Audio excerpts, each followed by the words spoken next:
आज का पहला पाठ उत्पत्ति ग्रंथ अध्याय 8 पद संख्या 6 से 13, 20 से 22। 40 दिन बाद नूह ने उस खिड़की को खोला जिसे उसने पोत में बनाया था और एक कौवा छोड़ दिया। वह कौवा तब तक आता जाता रहा जब तक पृथ्वी पर का पानी नहीं सूख गया। 7 दिन तक प्रतीक्षा करने के बाद नूह ने पोत से एक कपोत को छोड़ दिया जिससे यह पता चले कि पृथ्वी का पानी घटा या नहीं। कपोत को नहीं भी पैर रखने की जगह नहीं मिली और वह नूह के पास पोत पर लौट आया क्योंकि समस्त पृथ्वी तल पर पानी था। नूह ने हाथ बढ़ाया और उसे पकड़कर पोत के अंदर अपने पास रख लिया। उसने 7 दिन तक प्रतीक्षा करने के बाद कपोत को फिर पोत के बाहर छोड़ दिया। शाम को कपोत उसके पास लौटा और उसकी चोंच में जैतून की हरी पत्ती थी। इससे नूह को पता चला कि पानी पृथ्वी तल पर घट गया है।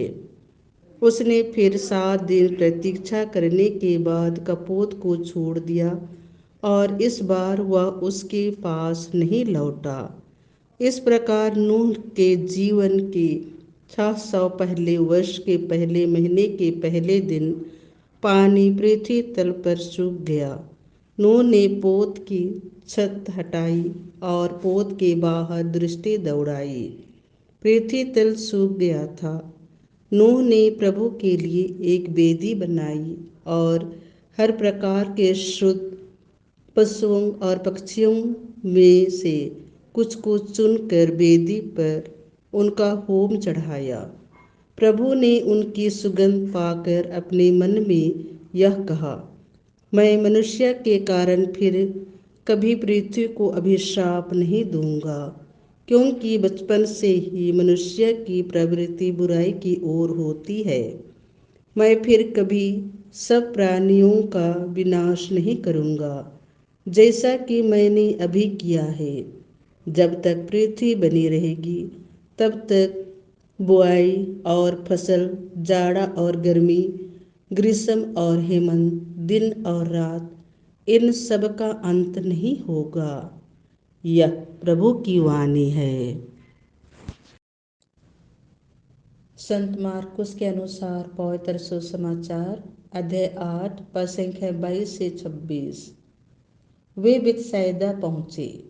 लोग एक अंधे को ईसा के पास ले आए और उनसे यह प्रार्थना की कि आप उस पर हाथ रख दीजिए। वे अंधे का हाथ पकड़कर उसे गांव के बाहर ले गए।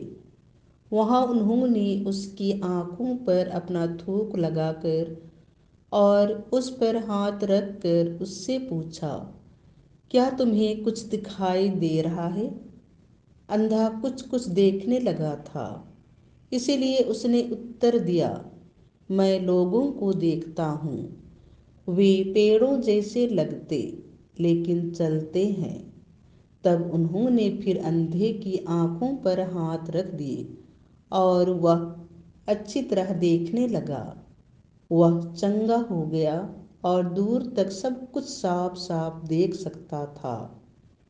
ईसा ने यह कहते हुए उसे घर भेजा, इस गांव में पैर मत रखना। यह प्रभु का सुसमाचार है।